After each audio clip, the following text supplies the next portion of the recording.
Hey everyone, welcome to another episode of Sociastrology. Today I wanted to get into some differences that we're going to be seeing between now and 2026 that are really significant.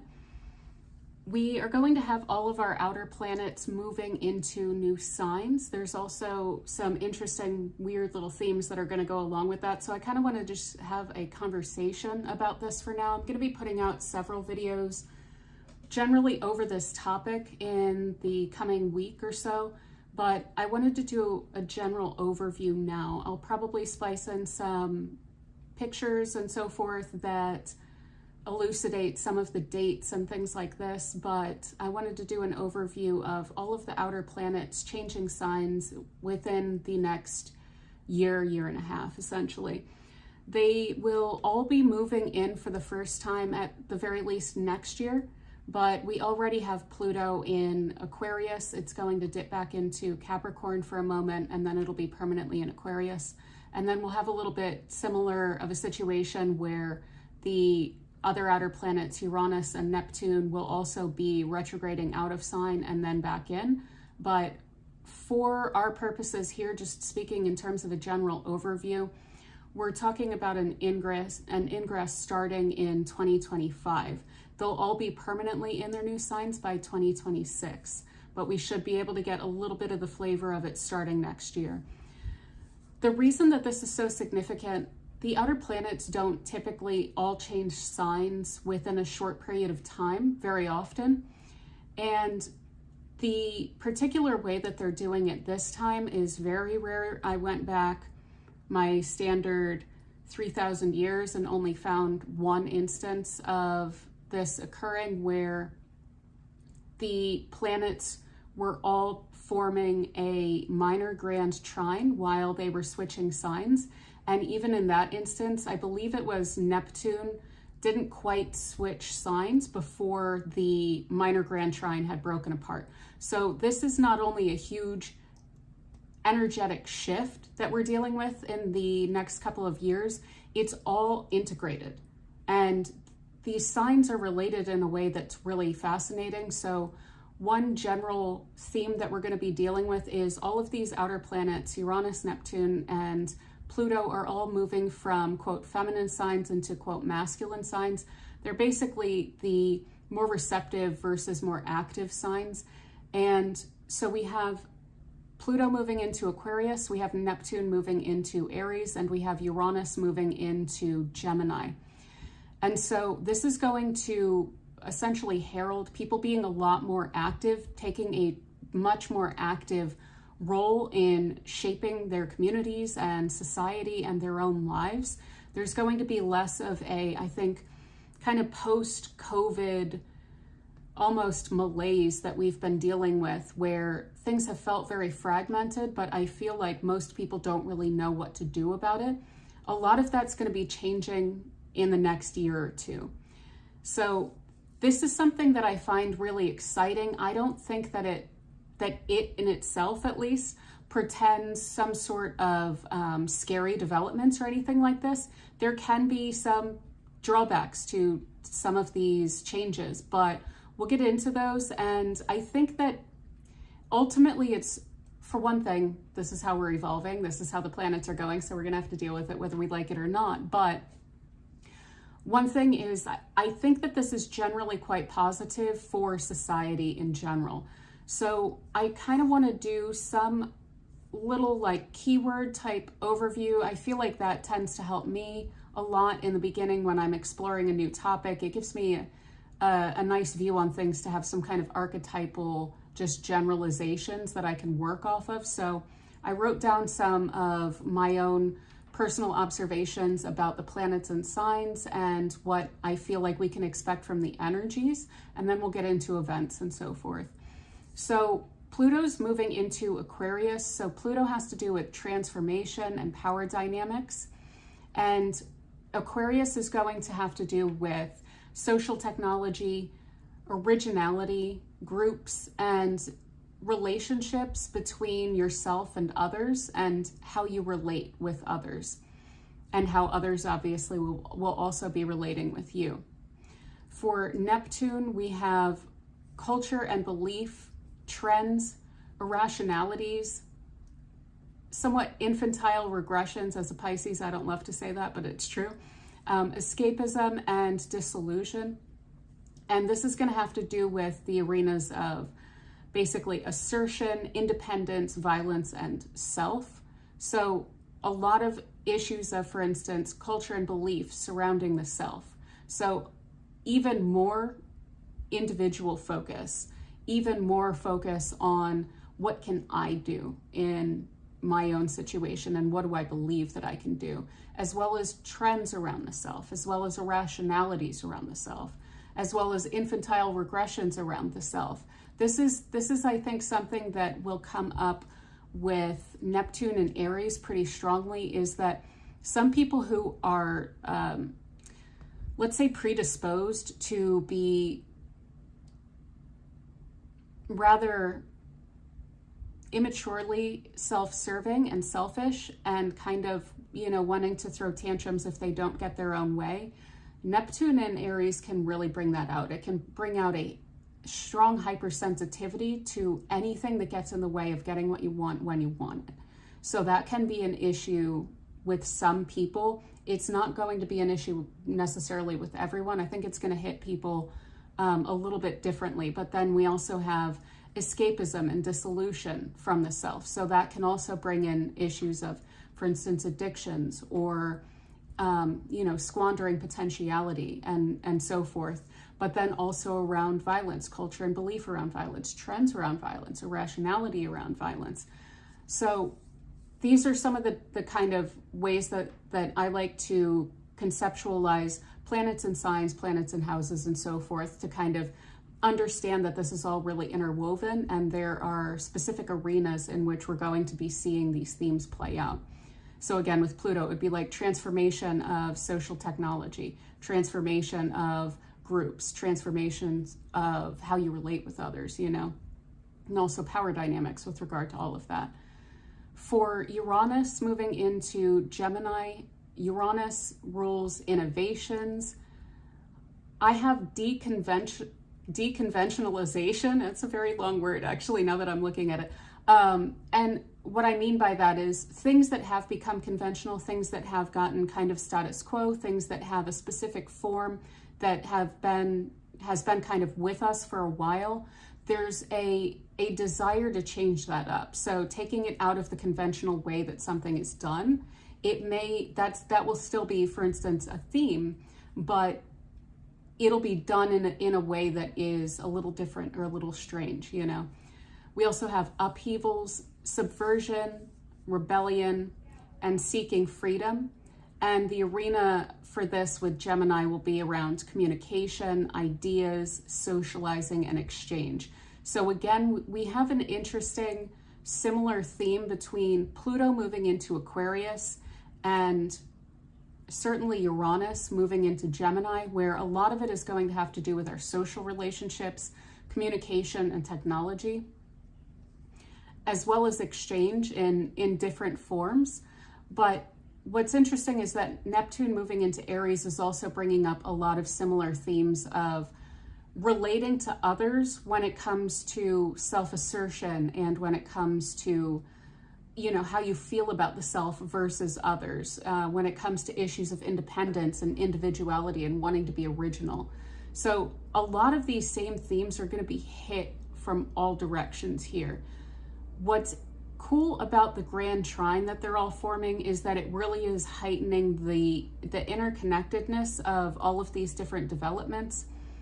And that's in part why I think some of these transformations are going to go over pretty smoothly, but we can feel this in the air. There's change coming. We're on the brink of something. Obviously, we can all feel this. We're all discussing this all the time.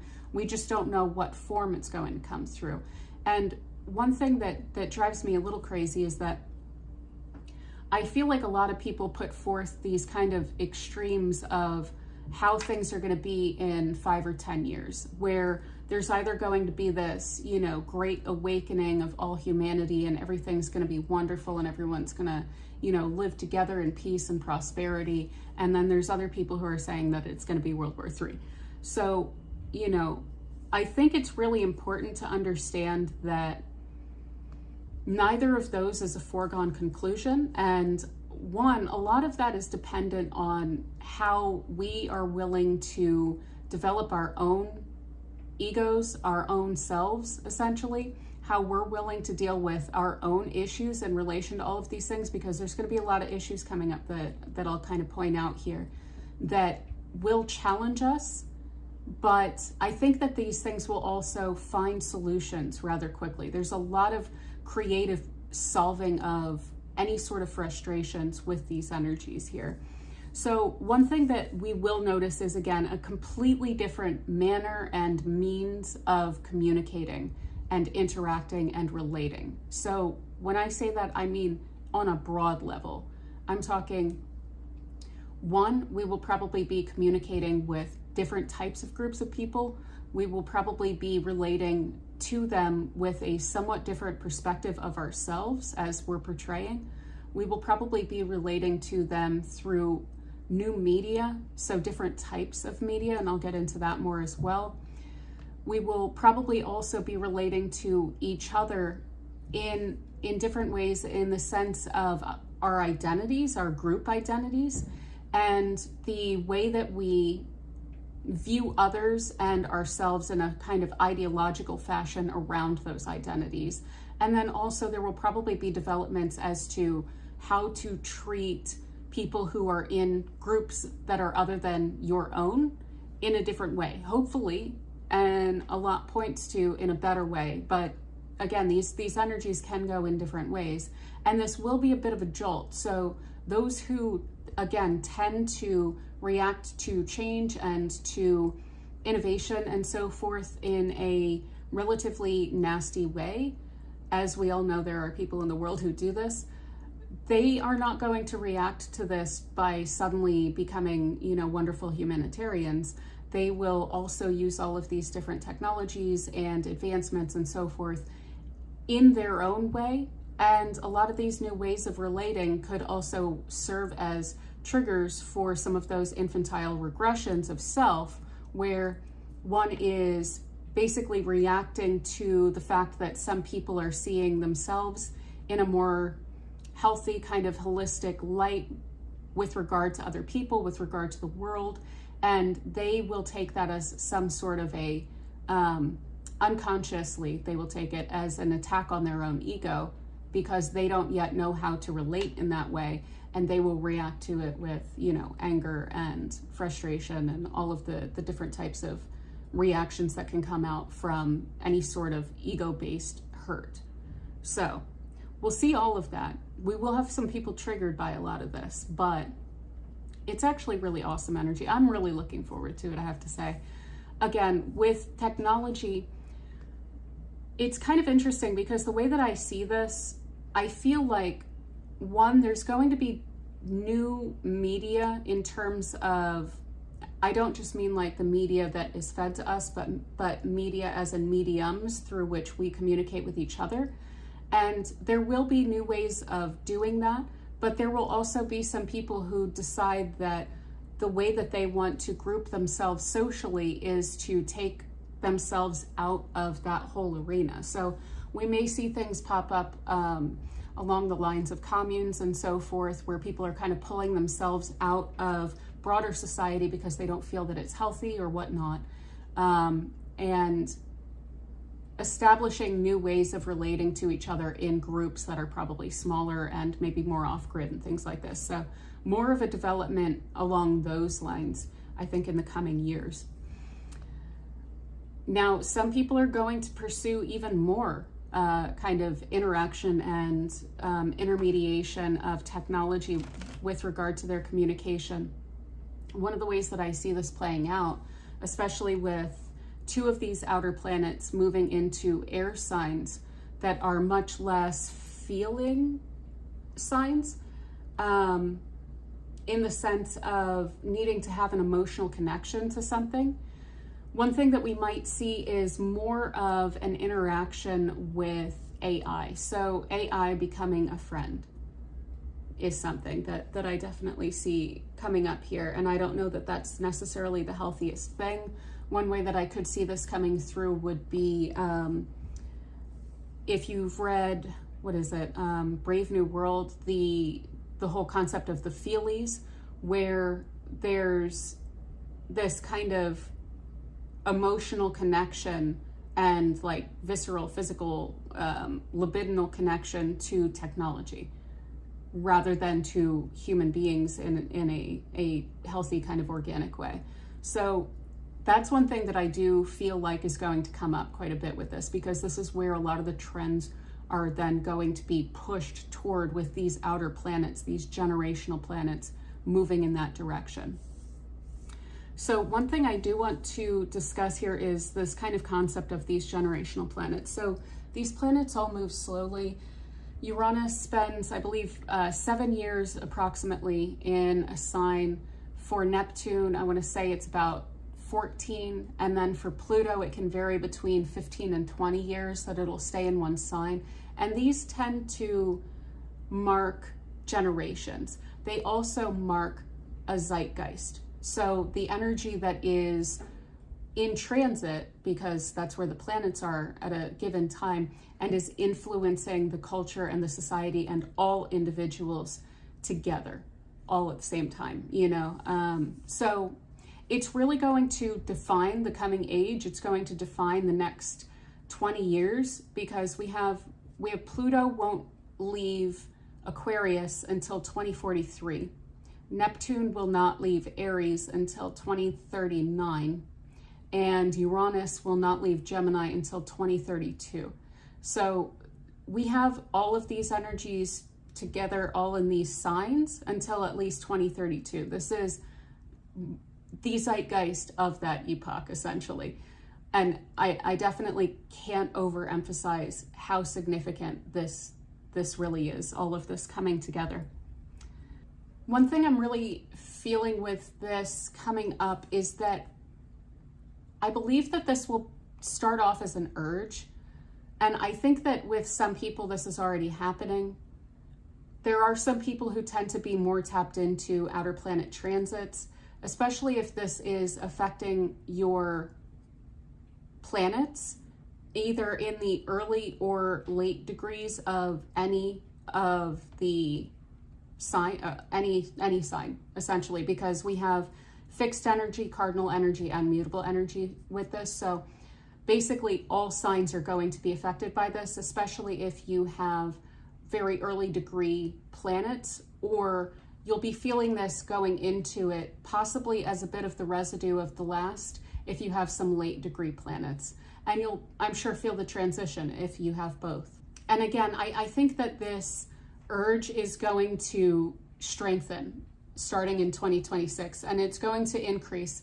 And one thing with these transits to keep in mind is that when we have these long-term transits, they're going to have to interact and unfold with the events that occur over the next decade. And so we won't fully know how this is going to play out until obviously this time passes, but we can get a flavor for it. And one thing that I think is really going to arise in us is a deep desire to lead lives that we feel are at the very least individual, if not individually meaningful, in a way that affects social groups.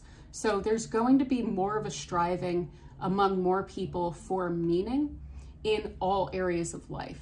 Another thing that I see coming up with this transit is potentially new alliances, new organizations, new kind of groupings. Again, these identity groups that we belong to and how we relate to each other with regard to them. And then in the broader context of all social hierarchy, you know, all global hegemony and so forth, everything that's implied by identity within this world right now.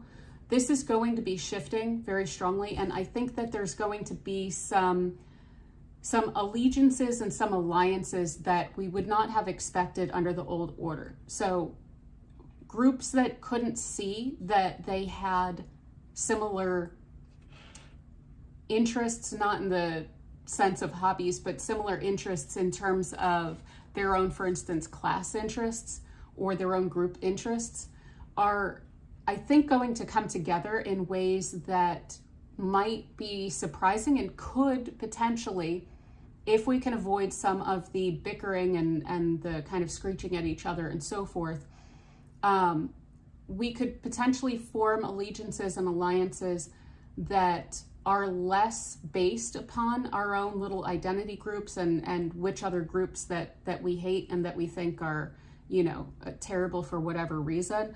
There should be an ability to have a greater understanding of different groups and how they can work together, and then also where our own needs and interests intersect.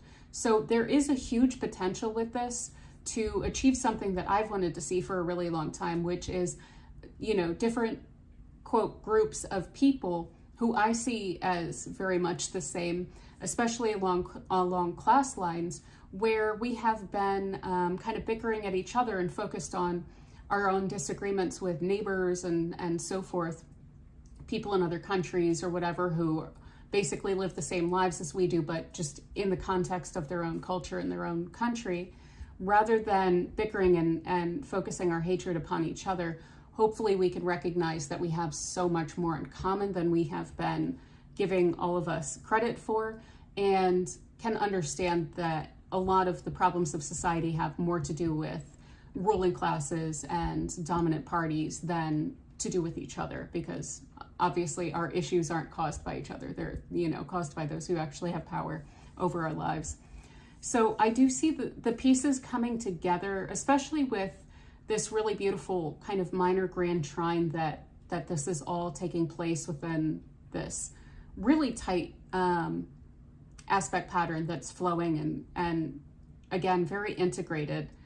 I see that the pieces are coming together in a new way following fragmentation. So when I said that I only found in the past 3,000 years one other time that this took place, it was in the year 479 to 482, I want to say. And I know I have notes about it somewhere here. I'll just have to talk from memory. I don't have notes. From 479 to 482, we had a similar minor grand trine where all of the outer planets were in aspect to each other, and two of them changed signs, the outer two, which was Uranus and Pluto that time as well. So we've actually gone through a full those outer planets cycle since 479, 482. And one thing that was interesting that happened during that time was this was during the reign of Zeno, Emperor Zeno, who was a Roman emperor, but he came to power when there were two Roman emperors, one for the Eastern Roman Empire and one for the Western Roman Empire. And they had been running that way, and then sometimes they would have four, you know, for a while. And then there was the Western Roman Emperor, for one reason or another, I actually don't remember why, he was killed or died. And Zeno basically recognized, well, of course this is fully self-serving, but the broader context is quite interesting. There's no need for a second emperor. There's no need for two emperors.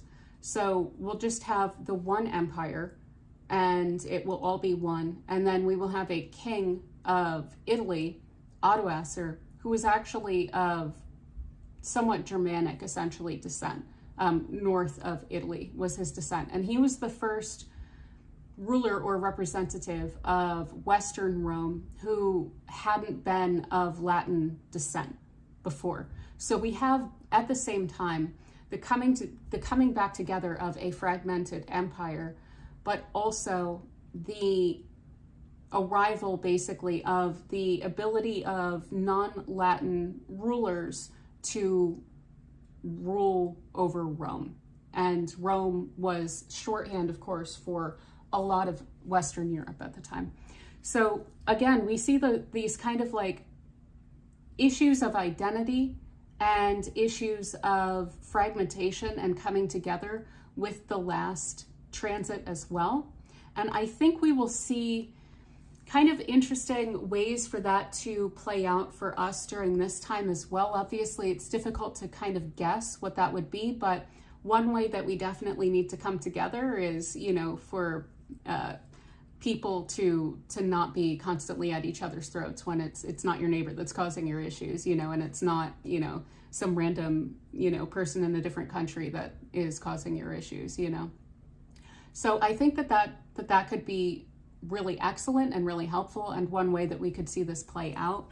Another aspect with 2026 in particular that I wanted to bring up is that year is somewhat unique.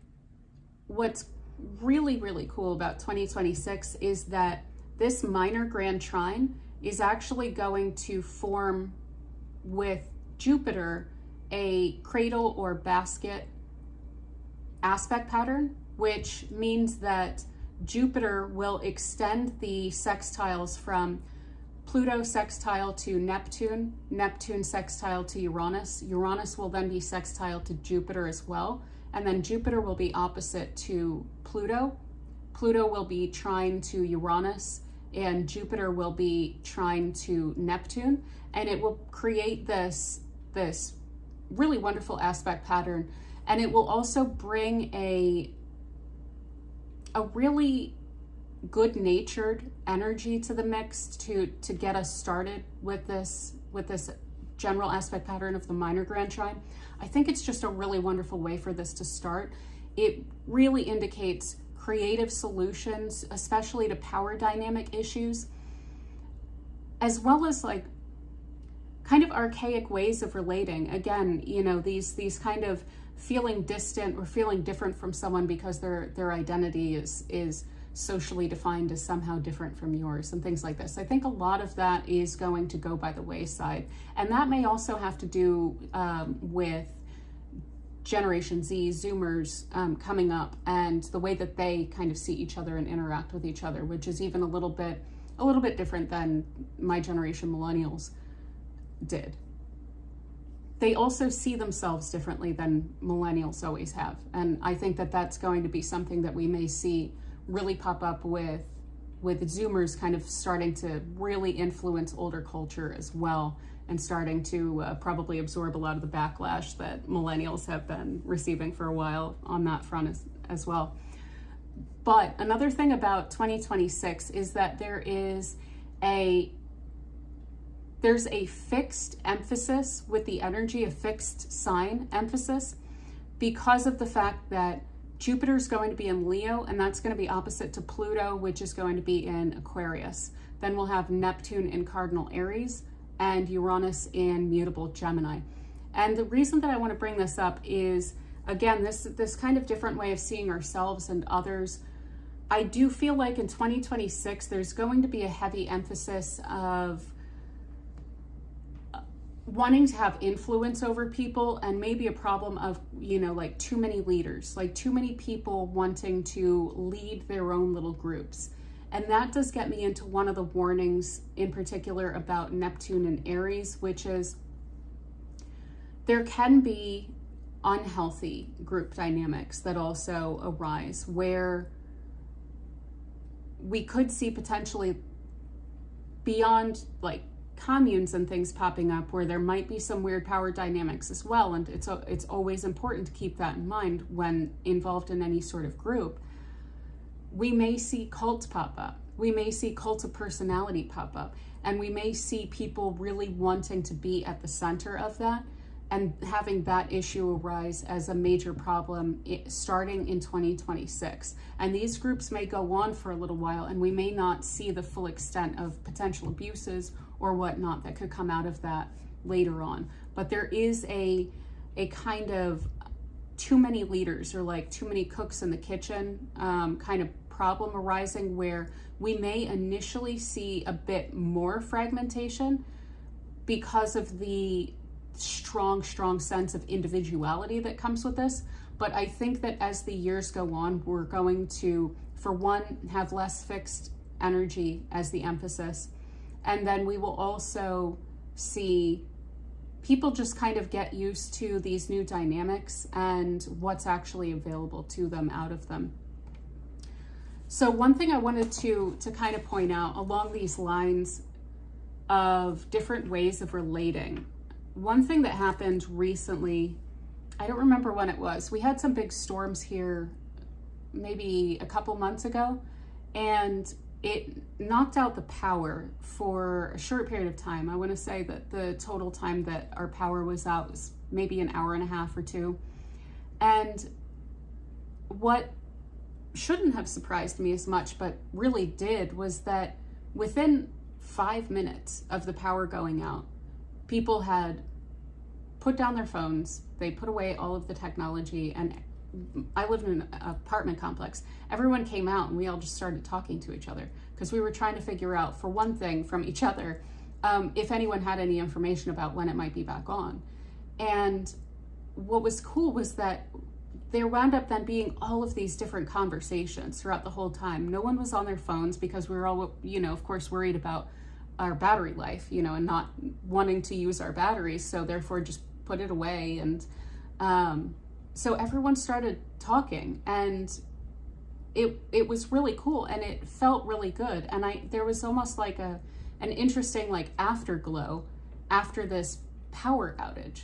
And you wouldn't necessarily think that a power outage would cause people to recognize how much they miss just randomly interacting with not just people in the store, but their own actual neighbors, their own neighborhood, like we used to, And so I do think that might wind up becoming a theme. Again, we may have some groups try and go off grid, but we may also, with this energy, one thing that I do see coming up with Uranus in Gemini and Pluto in Aquarius is there's a huge potential with that for blackouts, as well as for communication breakdowns. So issues of internet outages and power outages will probably come up a lot. And some of the reason for that with Pluto in Aquarius may also be overconsumption of electricity. And I think that might be an issue or a crisis that we do wind up running into with Pluto in Aquarius. And that's going to be, again, until 2043. So that's something that we're going to have to figure out, is how to consume less energy. We use a lot of power and we don't really think about it. And I think that that's something, similar to how we didn't really think about banks a whole lot in, 2005, and then suddenly everyone was thinking about banks in 2007, 2008 when Pluto went into Capricorn. I think that there's going to be a recognition of just the level of consumption of electricity, not just oil and fuel and stuff like that, but probably also that to an extent, but the absolute consumption of electricity that is occurring and has been going on and will only be increasing as we wind up having to deal with, more quantum computing due to having to host more and more of these, large language, programs and, these different kind of AI offshoots and so forth. They're all going to be using a lot of electricity. They're going to have to be computing a lot of information, a lot of it useless all the time.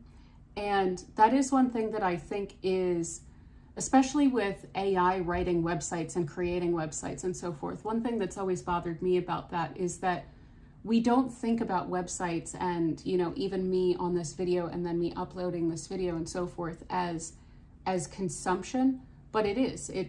I'm running on battery, but I'm consuming my battery life, and I am utilizing the bandwidth, which is connected to a whole system, which is also run by power. And then I'm going to be using bandwidth to host on a server, which Google is going to have to keep active all the time. And that's going to take power to upload this so that you can view it. Everything that we do online consumes power. And there's so much useless garbage, all of the weird scam sites that none of us ever go to because we realize that it's nonsense AI built, scam stuff with useless information that was just generated in order to put ads on a website that, you know, is effective in its search engine optimization, you know, but is just written by computers and has no useful information. It's just basically information that's scraped from the web. It's driven me crazy for a while, you know, but I think that it's actually going to get to a bit of a crisis point with Pluto in Aquarius, and I think that we're going to have to face that. And I think that there's going to be more issues potentially also of grid breakdowns, like we saw in Texas in the winter, February of 2021, where they just were, the grid was overused, and so they just ran out of power. They didn't have power for a week or more.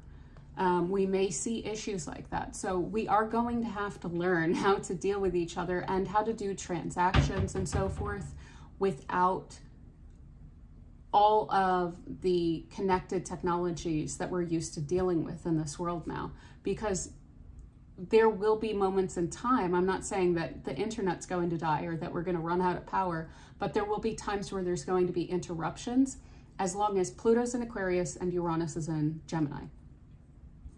So there will also be some big tech companies that will probably fall, and this similar to the banks, where some banks broke down and some, you know, financial scammers got caught and so forth. I think Madoff, the whole Madoff thing, happens with Pluto and Capricorn.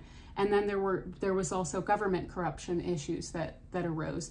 These things weren't stamped out. We still have banks, we still have government corruption, we still have financial scammers and so forth. But we have different banks. One, we wound up then having tech banks, a bunch of tech banks, and now those are falling because, you know, Pluto's going back and forth between Capricorn and Aquarius. So of course some tech banks are going to fall, you know. But basically the way that I see this playing out is some of the big tech companies are going to falter, and then some new big tech companies will arise from the rubble of that, essentially. I'm not saying that the industry will die. I'm saying the industry is going to change and some companies will fall through this. And that's because of Pluto in Aquarius. Again, we're going to have some issues of neighbors, borders, short distance travel, outages, supply chain disruptions, supply chain innovations, whistleblowers, probably in new arenas, not just government whistleblowers, but probably also more whistleblowers focusing on issues of humanitarianism, issues of hypocrisy, issues of technology companies and the use of technology, and also some of the seedy underbelly of the technology industry. For instance, the lithium industry, you know, where, you know, we're being leaned on to switch to electric vehicles, but then we're not told about the, you know, devastating effects of, you know, ripping all of the lithium out of the ground. And then also government has already been overthrown in the interest of collecting the lithium from Bolivia.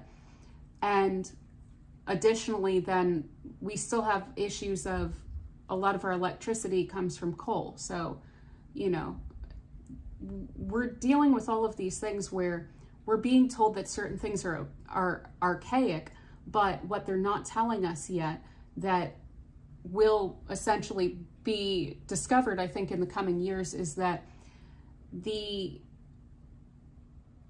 tech industry replacements for everything that we're supposed to feel bad about in our lives will also be found to be causing issues. And so I think there's going to be a lot of whistleblowing about that, or at least a lot of awareness arising and increasing around all of that.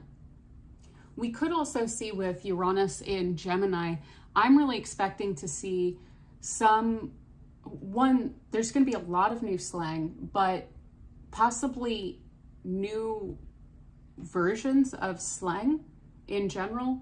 So just, I don't know what this would be surrounding, but possibly just completely new ways of communicating in terms of actual language, not just in terms of the medium. So major language shifts. And I'm sure that a lot of people, you know, my age and older aren't beyond thrilled to hear that, considering, you know, we were all taught cursive in school and we're all kind of like, wait, they don't teach that anymore. I think that there's going to be more shifts around language like that. I mean, honestly, probably most kids aren't even really writing by hand a whole lot anyway. If you've seen the handwriting of young people recently, it kind of blows me away. And I think it's because they don't really write by hand a lot. They type, you know? So we may even see shifts in the way that people write based on fonts, you know? So the way that a, you know, G is written in a font, like a sans serif font, might be how people think that an ideal G should look. And so they'll start to change even the way that they write based on how they conceive of the language with regard to computers. I think technology is going to really obviously drive a lot of these changes. So we will also see, again, new organizations, and some of these organizations are going to be problematic, like potentially cults. We may really see a rise in cults because of the fact that with Neptune in Aries, there is a tend to fall into service of the, you know, basically main character of a cult of personality, and to be deceived by people, to be manipulated by people, to have one's identity dissolved and melded into a group like that. So I would personally really, really watch out, even if people are pretending to be, you know, these, you know, wonderful 5D gurus who know everything and everything's wonderful and we're all equal. I would really watch out for groups, you know, especially any group that has a central leader or a central group of people. I would just really examine it without hesitation. Examine all of that before getting wrapped up into anything like that. I recently heard someone that I used to work with, their daughter, I had no idea until recently, had just several years ago gotten sucked into a cult, and my mind was blown. I was like, wait, how? You know, and it was just, she was a generally kind of suggestible person, but I guess they just had some kind of, you know, great way to convince people to come and be a part of their group. You know, it was kind of scary because I've only known, I think, one other person two other people, so I guess three now, who have been sucked into cults, but that's its own thing. It is possible to happen, you know, it's not just something that we see on, you know, Lifetime movies and so forth. But let's see, what else do I have? Some other kind of concepts that I basically just wanted to put forth. We're going to see reforms. We're without a doubt going to see reforms. There are going to be some changes, and we all know that there are certain changes that are absolutely necessary to happen in this society, and I think we will see some reforms to that end, at the very least, in order to assuage people, in order to prevent people from getting too up in arms about some of the absolute failures that our society is basically engaging in right now in terms of taking care of the actual citizens of countries. Again, persuasion, all of these are very persuasive areas. So Uranus and Gemini is going to persuade. It's going to, with ideology and the sign of communication, it's going to be very effective in making the points that it wants to make. Neptune in Aries, I already pointed out, there's a level of cult of personality around that. With Pluto in Aquarius, again, there's this kind of ability to manipulate social groups and the ability to manipulate the masses. So persuasion is going to be very important, and it's, you know, it'll be used for good and for bad. Again, communication breakdowns, a refocusing on community. I definitely see popping up with this. Again, social life is going to become really important again, and I think that this may represent something of a healing from what we've all gone through with not only the rise and takeover of our lives of cell phones and so forth, but then also of COVID, of having the nail really put in that coffin by COVID and not being able to see each other for a while. So I think that is most of what I wanted to discuss. I can't really think of anything else other than to just kind of wrap up some of these broad implications. And then I want to talk about a little bit how you can utilize this energy for yourself. So in terms of broad implications here, again, reform of social groups, reform of policy, reform of power dynamics. There's going to be, and I think a lot of this actually, the more that I think of it, is going to be representative of the kind of coming of age of Generation Z and some of the ideas that they'll be bringing to the table. And again, before you start, smearing Generation Z, it was, millennials who brought you the phone that you're probably using right now as a device that everyone should have, and for better or worse, and who, started really complaining about government abuses back in 2008, 2009 with Occupy, and, has been really pessimistic about the politics of our time, and who also kind of really started pushing for work from home and so forth. So before we start getting down on, Zoomers just because they're kids, they happen to be kids right now, they will mature. And I think that they're going to have a lot to do with a lot of these changes that are coming up. And again, technology is going to drive also a lot of this, but there's, I think, a real desire, a real urge to relate with people differently. I think a lot of people feel really disconnected, very alienated, like they are kind of going through their day-to-day, especially in terms of 9 to 5 and then go home and then get up and then 9 to 5 and then on the weekend you're exhausted. And some of that does have to do with, in itself, the technology and what it's demanding from us in our free time and what it's not giving back to us in terms of our free time. But, a lot of this also has to do with the fact that we don't, and I'm totally guilty of this myself. I'm a major introvert. So even pre-COVID, I was a homebody, so I don't really have these issues, I don't think, as much as others, but I would really like to see in-person socializing make a strong comeback, and I think that it will with these aspects here. There's a heavy focus on socialization and actual interaction with people. Again, some people are going to react to all of this in the opposite way in terms of feelies and weird relationships with AI, and all manner of that kind of stuff.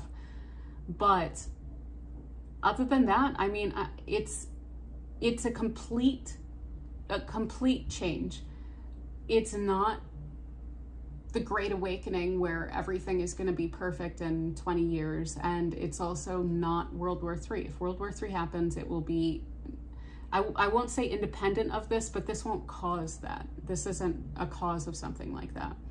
This could contribute to it a lot in terms of like martial technology and so forth, in terms of Pluto and Aquarius, which is another potential thing that could come up with it. But it's not going to, it's neither all negative nor all positive. It's outer planet business, So in terms of how to use the energy, again, I would really ask yourself, how do you want to relate to people differently? How do you want to see yourself differently? What are the areas of life that you're not satisfied in terms of feeling like you're able to be your own individual and that you're able to express yourself and in a very original way without judging yourself based on what you think other people expect of you or expect of someone that is in whatever roles or identities that you're in, or that you just feel like, oh, there's all of these responsibilities that prevent me from being able to express myself in this way or being able to pursue this interest of mine. Really dig into those, because there's going to not only be a lot of opportunities to change these things in the coming years. One, it's all of our desires that push these things forward, for one thing. So definitely lean into your desires on this. But additionally, if you really feel like your life is big time out of alignment and you're just not enjoying yourself, especially when it comes to issues of your social life or your ability to relate to others or your ability to express yourself as an individual, these planets will push you. So these are outer planets. If you don't scooch, they're going to push you. So it's always best, in my view, with outer planets to kind of make sure that you're focusing on the themes that they're representing, that you're looking at where they are in your chart, which I'm going to do another video about, as to where this minor grand trine will fall in each chart based on the rising sign. But looking at those areas of life and making sure that you are on the lookout for any sort of lessons along those lines, because if you don't, then again, these planets have a tendency to push you, much like Saturn does. If you are doing something that you're not wanting to be doing, or that you're doing something that you shouldn't be doing, Saturn will definitely cause a minor or major crisis in your life to get you to stop doing, whatever it is that is holding you back, essentially. So I think that's most of what I wanted to discuss in this video. Again, I'm really excited about this. I'm going to do several more videos over related topics, how this plays into the US chart, how this is going to play into different signs as well. A part of this is going to be the Uranus return of the United States will play out during the same time, during the same aspect, and several different kind of issues around this outer planet transit that we're going to be experiencing that's going to be really powerful. So yeah, I hope that you enjoyed this video. If you did, please do give it a thumbs up. That helps me out with the algorithm, and I really, really appreciate that. It also lets me know that you appreciate it, which I really cherish. And yeah, if you like videos like this, I tend to cover a lot of political, geopolitical, world astrology, and things like this, as well as these kind of broader topics. So if you're into that, then please do hit the subscribe button and stick around for future videos. Next, I think I will be uploading this aspect pattern through the houses to give you a heads up on different areas of your life that you should be focused in on. So if you want to see that, definitely hit the subscribe button, and you can even hit the notifications bell for that if you want. But yeah, I hope you have a wonderful time meanwhile, and I will see you later. Bye.